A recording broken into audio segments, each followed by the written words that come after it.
June ഒരുപാട് മദ്യമൊക്കെ കുടിച്ചിട്ടുണ്ടായിരുന്നു. അതുകൊണ്ട് തന്നെ നീ എനിക്ക് വേണ്ടി ഒന്ന് വെയിറ്റ് ചെയ്യാമോ? ഞാൻ തന്നെ നിന്നെ വീട്ടിലൊക്കെ കൊണ്ടേ ആക്കിക്കോളാം. പക്ഷെ ഇപ്പോൾ അത്യാവശ്യമായിട്ട് ഞാൻ ഒരിടം വരെ പോവുകയാണെന്നൊക്കെ പറഞ്ഞ് ഉൺഹോ പോകുന്നു. ചിലര് വണ്ടിയൊക്കെ വിളിച്ച് വീട്ടിലേക്ക് പോകുന്നുണ്ട്. ക്യൂൻഹയും കിമും മാത്രം നിൽക്കുന്ന സമയത്ത് കിമും ക്യൂൻഹയുടെ അടുത്ത് കുറച്ച് കാര്യങ്ങളൊക്കെ പറയുകയാണ്. നേരത്തെ അവർ ചൂസ് ചെയ്തിട്ടുണ്ടായിരുന്ന കാൻഡിഡേറ്റ് ക്യൂൻഹയുടെ പ്രൊജക്റ്റിൽ കൂടണോ വേണ്ടോ എന്നൊക്കെ ആലോചിച്ചുകൊണ്ടൊക്കെ നിന്നിട്ടുണ്ടായിരുന്നല്ലോ. അത് യഥാർത്ഥത്തിൽ അയാളുടെ സ്വഭാവം കൊണ്ടാണ്, അല്ലാതെ അത് ഒരിക്കലും ക്യൂൻഹയുടെ പ്രൊജക്ട് ഇഷ്ടപ്പെടാത്തത് കൊണ്ടായിരുന്നില്ല. ഇതിനു മുമ്പ് ഞാൻ അവന്റെ പ്രൊജക്റ്റിൽ എടുത്തപ്പോഴും അവൻ ഇതുപോലെ തന്നെയായിരുന്നു എന്റെ അടുത്തും പെരുമാറിയിട്ടുണ്ടായിരുന്നത്. സോ ഇപ്പോൾ അവൻ നിന്റെ മാത്രം കാൻഡിഡേറ്റ് ആണ്. സോ നീയും ഈ ഒരു പ്രൊജക്റ്റ് ഒക്കെ നന്നായി തന്നെ ചെയ്യണമെന്നൊക്കെ പറഞ്ഞുകൊണ്ട് കീമും ക്യൂഹെനെ മോട്ടിവേറ്റ് ചെയ്യുന്നു. ഇനി ജിയോണും തനിയൊക്കെ നടന്നു പോയിട്ടുണ്ടായിരുന്നു. ജിയോണെ ഇരുത്തിയ സ്ഥലത്ത് കാണാതെയൊക്കെ ആകുമ്പോഴത്തേക്കും ഉൺഹോയും മിയയുടെ അടുത്ത് ജിയോൺ എവിടെ പോയെന്നൊക്കെ ചോദിക്കുന്നുണ്ട്. സാധാരണ ജിയോൺ മദ്യമൊക്കെ കഴിക്കുന്ന ദിവസങ്ങളിൽ വീട്ടിലേക്ക് പോകാറില്ല, മറിച്ച് ഓഫീസിലേക്കാണ് പോകാറുള്ളത്. മിക്കവാറും അവൾ ഓഫീസിൽ തന്നെ ഉണ്ടാവും. അതൊക്കെ വളരെ നോർമലായ കാര്യമാണ്, നീയും വീട്ടിൽ പോയിക്കോ എന്നൊക്കെ മിയ പറയുമ്പോഴത്തേക്കും മിയയുടെ ഹസ്ബൻഡും അവിടെ എത്തിയിട്ടുണ്ടായിരുന്നു. പിന്നീട് മദ്യപിച്ചിരുന്നിട്ടുണ്ടായിരുന്ന അവളെയും കൂട്ടിക്കൊണ്ടൊക്കെ പോകുന്നു.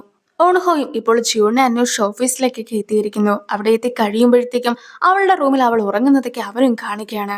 അവൾ എണീറ്റ് കഴിയുമ്പോഴത്തേക്കും അവളെ വീട്ടിൽ കൊണ്ടേ ആക്കാമെന്നൊക്കെ വിചാരിച്ചുകൊണ്ട് അവനും കുറെ നേരമൊക്കെ വെയിറ്റ് ചെയ്തിരുന്ന് അറിയാതെ ഉറങ്ങിയൊക്കെ പോകുന്നു. ഈ ഒരു സമയത്തായിരുന്നു അവളും എണീറ്റ് വന്നിട്ടുണ്ടായിരുന്നത്.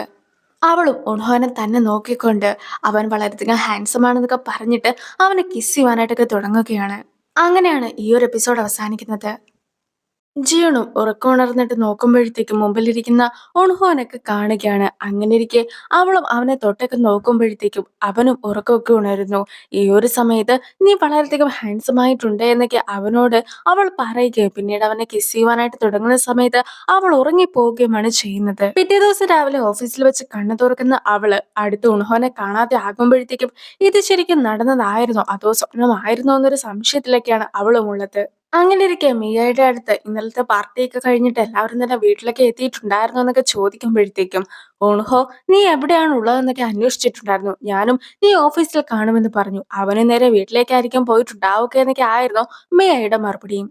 പിന്നീട് ഉൺഹോനെ കാണുന്ന സമയത്ത് ഇന്നലത്തെ പാർട്ടിക്ക് ശേഷം നീ ഓഫീസിലേക്കൊന്നും വന്നിട്ടില്ലായിരുന്നല്ലോ അല്ലേ എന്നൊക്കെ ജിയോൺ ചോദിക്കുമ്പോഴത്തേക്കും ഇല്ല എന്ന് മറുപടിയൊക്കെ പറഞ്ഞിട്ട് അവനും കോളൊക്കെ ചെയ്ത് ഇറങ്ങി പോകുമ്പോഴത്തേക്കും അവന്റെ ഫോണിൽ നേരത്തെ ഉണ്ടായിരുന്ന ഒരു സ്റ്റിക്കറൊക്കെ മിസ്സിംഗ് ആണെന്നുള്ള കാര്യം അവളും ശ്രദ്ധിക്കുന്നു. പിന്നീട് മീറ്റിംഗ് ഒക്കെ നടക്കുന്ന സമയത്ത് ജിയോന്റെ കയ്യിൽ നിന്നും പേനയൊക്കെ താഴേക്ക് പോകുമ്പോഴത്തേക്കും അവളും മുൺഹോയും ഒരുപോലെ തന്നെ ആ ഒരു പേനയൊക്കെ എടുക്കുവാനായിട്ട് മേശയുടെ അടിയിലേക്കൊക്കെ കയറുകയാണ്.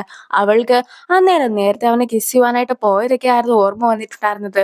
സോ അവളും ബഹളം വെച്ച് പെട്ടെന്ന് തന്നെ എണീക്കുമ്പോഴത്തേക്കും പിന്നീട് ഉണഹു എണീറ്റൊക്കെ വരുന്ന സമയത്ത് അവന്റെ തലയൊക്കെ ചെയ്ത് മേശക്കിട്ടും ഇടിക്കുന്നു. ജിയോണും വലിയ കാര്യത്തിന് വർക്കൊക്കെ ചെയ്യുന്നത് പോലെയൊക്കെ ഇരിക്കുന്നുണ്ടെങ്കിലും അവള് അവന്റെ ചിത്രമൊക്കെ ആയിരുന്നു വരച്ചുകൊണ്ടിരുന്നത്. പിന്നീടാകട്ടെ അവന്റെ മൂക്കൊക്കെ കണ്ടിട്ടുണ്ടെങ്കിൽ ശരിക്കും ഒരു കല പോലെയൊക്കെ തോന്നുകയില്ല എന്നൊക്കെ ക്യൂഹയും ക്യൂറിമും കൂടി ചേർന്ന് പറയുമ്പോഴത്തേക്കും അതേന്നൊരു മറുപടിയൊക്കെ ജിയോണും കൊടുക്കുന്നു. പക്ഷെ യഥാർത്ഥത്തിൽ അവർ രണ്ടുപേരും ഒരു കേപോപ്പ് സ്റ്റാറിനെ കുറിച്ചൊക്കെ ആയിരുന്നു സംസാരിച്ചുകൊണ്ടിരുന്നത്. അതേസമയം ജൂൺ സംസാരിച്ചത് ഉൺഹോനെ കുറിച്ചുമായിരുന്നു. പക്ഷെ അവർ സംസാരിച്ച അതേ കാര്യം തന്നെ ആയിരുന്നു താനും പറഞ്ഞതെന്നൊക്കെ ജൂൺ പറയുമ്പോഴത്തേക്കും ക്യൂഹയും തന്റെ റോൾ മോഡലിനും തനിക്കും ഒരേ ഇഷ്ടങ്ങളൊക്കെ ആണല്ലോ ഉള്ളത് എന്നൊക്കെ വിചാരിച്ച് വളരെയധികം സന്തോഷിക്കുന്നു. ജിയോണ് പിന്നീട് വർക്കിന്റെ ആവശ്യത്തിനൊക്കെ വെളിയിലേക്ക് പോകുമ്പോഴത്തേക്കും ഉൺഹോ കൂടെ വരാമെന്നൊക്കെ പറയുന്നുണ്ടെങ്കിലും ജിയോൺ അതിനെ സമ്മതിക്കാതെ പെട്ടെന്ന് തന്നെ അവിടെ നിന്നും ഇറങ്ങി ഓടുകയാണ്. സ്വപ്നത്തെ കുറിച്ചുള്ള ബുക്സ് ഒക്കെ ആയിരുന്നു ജിയോണ് വായിച്ചുകൊണ്ടൊക്കെ ഇരുന്നത്. ഈ ഒരു സമയത്ത് ബ്യോൾ കൂടി ബുക്കൊക്കെ വായിക്കുവാനായിട്ട് കടയിലേക്ക് എത്തുന്നു.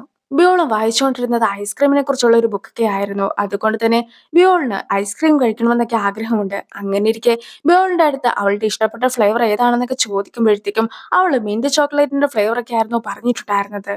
ജിയോൺ അങ്ങനെ ഫുഡ് കഴിക്കുന്നതൊന്നും തന്നെ ഇഷ്ടമില്ലെങ്കിൽ പോലും മിന്റ് ചോക്ലേറ്റിന്റെ ഫ്ലേവർ ഉള്ള മിൽക്കൊക്കെ അവൾക്ക് ഒരുപാട് ഇഷ്ടമാണെന്നൊക്കെ പറയുമ്പോഴത്തേക്കും മിന്റ് ചോക്ലേറ്റിന്റെ ഫ്ലേവർ ഉള്ള ഐസ്ക്രീമും ക്യാൻഡിയും എന്തിനേറെ പറയുന്നു ബ്രെഡ് വരെയുണ്ട്, നീയും അതൊക്കെ കഴിച്ചു നോക്കിയിട്ടുണ്ടോ എന്നൊക്കെ ബ്യോളും അവളുടെ അടുത്തൊക്കെ ചോദിക്കുകയാണ്. പക്ഷെ ജിയോണ് അതിനെക്കുറിച്ച് വല്ല പിടുത്തമൊന്നും ഉണ്ടായിരുന്നില്ല. അതുകൊണ്ട് തന്നെ നമുക്ക് സൂപ്പർ മാർക്കറ്റിൽ പോയി അതൊക്കെ മേടിച്ച് കഴിക്കാമെന്ന് പറഞ്ഞിട്ട് മിയയുടെ ഹസ്ബൻഡിന്റെ അടുത്ത് പെർമിഷനൊക്കെ ചോദിച്ചിട്ട് ഇപ്പോൾ ബ്യോളും ജിയോണും കൂടി ഒന്നിച്ചിരുന്ന് അതൊക്കെ കഴിക്കുകയാണ്. ചുമ്മാ ആരെങ്കിലും കണ്ടിട്ടുണ്ടെങ്കിൽ അവരുടെ കൂടെ ഒന്നും ഇതുപോലെ നീ പോയേക്കരുതെന്നൊക്കെ ബ്യോളിന്റെ അടുത്ത് ജിയോൺ പറയുമ്പോഴത്തേക്കും ഞാൻ അങ്ങനെ വെറുതെ കണ്ട ഒരാളുടെ കൂടെ അല്ലല്ലോ ഇപ്പോൾ വന്നിട്ടുള്ളത്, എനിക്ക് നിങ്ങളെ ഒരുപാട് ഇഷ്ടമാണ്. അതുകൊണ്ടാണ് നിങ്ങളുടെ ഒപ്പം ഞാൻ വന്നിട്ടുമുണ്ടായിരുന്നതെന്നൊക്കെ വ്യോളും ജിയോന്റെ അടുത്തൊക്കെ പറയുന്നു. മാത്രമല്ല നേരത്തെ ആന്റി എന്ന രീതിക്കൊക്കെ വ്യോൾ അവളെ വിളിച്ചിട്ടുണ്ടായിരുന്നെങ്കിലും ഇപ്പോൾ ആന്റിയൊക്കെ മാറ്റിയിട്ട് ചേച്ചിയാക്കിയിരിക്കുകയാണ്. വ്യോളും ജിയോണും ഇതുപോലെ ഒന്നിച്ച് സൂപ്പർ മാർക്കറ്റിലൊക്കെ പോയിട്ടുണ്ടായിരുന്നു എന്ന കാര്യമൊക്കെ ഇപ്പോൾ മിയായുടെ അടുത്തും ഹസ്ബൻഡ് പറയുന്നൊക്കെയുണ്ട്. പക്ഷെ മിയയും അതത്രയ്ക്ക് കാര്യമൊന്നും ആക്കി എടുക്കുന്നില്ല.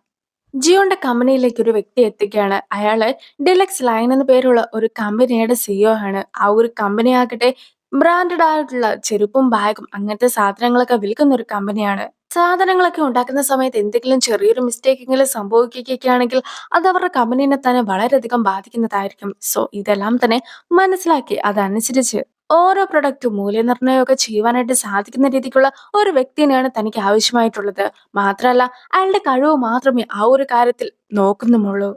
നിലവിൽ എക്സ്പേർട്ട് ആയിട്ടുള്ള ആൾക്കാർ വളരെയധികം കുറവായതുകൊണ്ട് തന്നെ കണ്ടുപിടിക്കുവാനായിട്ട് പ്രയാസമുള്ള ഒരു പോസ്റ്റിക്കാണ് അത്. അതുകൊണ്ടായിരുന്നു ഇതുപോലെ ഇവരുടെ കമ്പനീനെയൊക്കെ അയാൾ സമീപിച്ചിട്ടുണ്ടായിരുന്നതും. ഈ ഒരു പ്രൊജക്ട് ചെയ്യുവാനായിട്ട് ഏറ്റവും ബെസ്റ്റ് ആയിട്ടുള്ള ഒരു വ്യക്തി ക്വാഹിയാണെന്നുള്ള കാര്യം മിയായ്ക്കും ഉൺഹോയ്ക്കും നന്നായി തന്നെ അറിയാമായിരുന്നു. കാര്യം പറഞ്ഞിട്ടുണ്ടെങ്കിൽ ക്വാഹി എപ്പോഴും ഡിസൈനർ ആയിട്ടുള്ള പ്രൊഡക്ട്സ് മാത്രം മേടിക്കുന്ന കൂട്ടത്തിലാണ്. അതിപ്പോൾ ചെരുപ്പായാലും ഡ്രസ്സായാലും എന്ത് സാധനമായാലും. സോ അതുകൊണ്ട് തന്നെ അവന് ബെസ്റ്റ് ആയിട്ടുള്ള ഒരാളെ കണ്ടെത്തുവാനായിട്ട് സാധിക്കുമെന്ന വിശ്വാസം അവർക്കും ഉണ്ടായിരുന്നു. ഈ ഒരു ദൗത്യമൊക്കെ അവരും ക്വാഹിനെ ഏൽപ്പിക്കുന്നു. വർക്കിന്റെ ആവശ്യമായിട്ട് ജുങ്ഹോൺ ഒരു ബുക്ക് കടയിലൊക്കെ എത്തിയതായിരുന്നു. അങ്ങനെ ഇരിക്കാണ് അവിടെ കണ്ടിട്ടുണ്ടായിരുന്ന ഒരു ബുക്കൊക്കെ അവന്റെ ശ്രദ്ധയിലും പെടുന്നത്.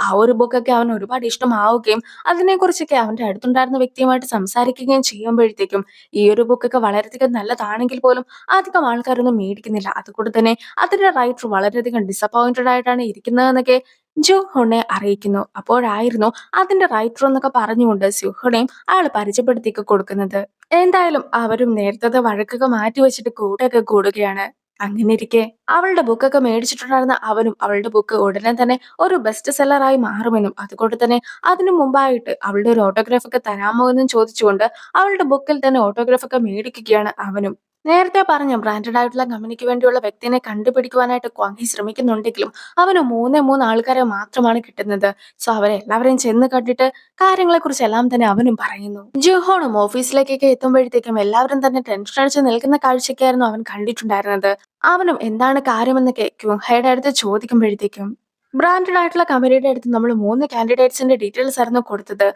അവരും അതിൽ നിന്നും ഒരാളെ സെലക്ട് പോലും ചെയ്തിട്ടുണ്ടായിരുന്നു. പക്ഷെ ആ ഒരു വ്യക്തിനെ കരിയർ വഴി മറ്റൊരു കമ്പനിയിലേക്കൊക്കെ അയച്ചു. സോ അതിന്റെ പ്രശ്നത്തിലാണ് നമ്മളിപ്പോൾ ഉള്ളതെന്നൊക്കെ അവളും അറിയിക്കുന്നു. യഥാർത്ഥത്തിൽ നേരത്തെ ജിയോണും ഒരു വ്യക്തിനെ അവരുടെ കമ്പനിയിൽ ക്വാളിഫൈഡ് അല്ല എന്നൊക്കെ പറഞ്ഞിട്ട് ഇറക്കി വിട്ടിട്ടുണ്ടായിരുന്നല്ലോ. ആ ഒരു വ്യക്തിനെ ഇപ്പോൾ കരിയർ വേ അവരുടെ കമ്പനിയിൽ ജോലിക്ക് എടുത്തിരിക്കുകയാണ്. അയാളായിരുന്നു ഇതിനെല്ലാത്തിനും പിന്നിൽ. അയാളും ഇതുപോലെ ഇനി ജിയോന്റെ കമ്പനി ഇറക്കുവാനായിട്ട് പോകുന്ന വ്യക്തികളെയൊക്കെ തന്നെ നമ്മളെ സ്വന്തമാക്കുന്നതായിരിക്കുമെന്നൊക്കെ പറഞ്ഞുകൊണ്ട് ഹൈജിനും വാക്ക് നൽകുന്നു. ക്വാഹിയുടെ കയ്യിൽ ആകെ ഉണ്ടായിരുന്ന കാൻഡിഡേറ്റ് ആയിരുന്നു അത്. പക്ഷെ അതല്ലാതെ ഒരുപാട് ആൾക്കാരെ അവൻ കോൺടാക്ട് ചെയ്തിട്ടുണ്ടായിരുന്നെങ്കിലും അവരാരും ഈ ഒരു ജോലിക്ക് ആപ്റ്റ് ആയിട്ടുള്ള വ്യക്തി അല്ല എന്നൊക്കെ ക്വാഹി മനസ്സിലാക്കിയിട്ടുണ്ട്. അവനും അതിനെക്കുറിച്ചൊക്കെ ജിയോന്റെ അടുത്ത് പറയുന്നുണ്ടെങ്കിലും ജിയോൺ ഒരുപാട് ദേഷ്യപ്പെടുകയായിരുന്നു ചെയ്തത്. പിന്നീട് ഉൺഹോ സമാധാനിപ്പിക്കുന്നത് കൊണ്ട് തന്നെ അവരും കമ്പനിയുടെ സിഇഒനെയൊക്കെ കാണുവാനായിട്ട് പോകുന്നു. നടന്ന കാര്യങ്ങളെല്ലാം തന്നെ സിഇഒയുടെ അടുത്തൊക്കെ പറഞ്ഞതിന് ശേഷം ഞങ്ങൾ എത്രയും വേഗം പകരമുള്ള മറ്റൊരാളെ കണ്ടെത്തുന്നതായിരിക്കുമെന്നൊക്കെ ജിയോണും വാക്ക് നൽകുന്നു. ജിയോണും ക്വാഹിയുടെ അടുത്ത് എത്രയും വേഗം മറ്റൊരു കാൻഡിഡേറ്റിനെയൊക്കെ കണ്ടുപിടിച്ച് ക്ലയന്റിന് കൊടുക്കണമെന്നൊക്കെ പറഞ്ഞിട്ട് പോകുമ്പോഴത്തേക്കും എങ്ങാനും ആ ഒരു കാൻഡിഡേറ്റിനെ കിട്ടിയില്ലെങ്കിൽ തന്റെ ജോലി പോലും തെറിക്കുമെന്നുള്ള കാര്യമൊക്കെ ക്വാഹി മനസ്സിലാക്കുകയാണ്. അങ്ങനെ ഇരിക്കുകയാണ് ക്വാഹിയുടെ കൂടെ ഈ ഒരു പ്രൊജക്റ്റിലൊക്കെ കൂടുവാനായിട്ട് ഉൺഹോനെ കൂടി ജിയോൺ ക്ഷണിക്കുന്നത്. സോ ഉൺഹോ കൂടി ഉള്ളത് കൊണ്ട് തന്നെ ആ ഒരു സന്തോഷത്തിൽ ക്വാഹിയും ഇരിക്കുന്നു. ആ ഒരു സീനോട് കൂടി ഈ ഒരു വീഡിയോ അവസാനിക്കുന്നു. അടുത്തൊരു വീഡിയോ ആയിട്ട് എത്രയും വേഗം കാണാം. ബൈ.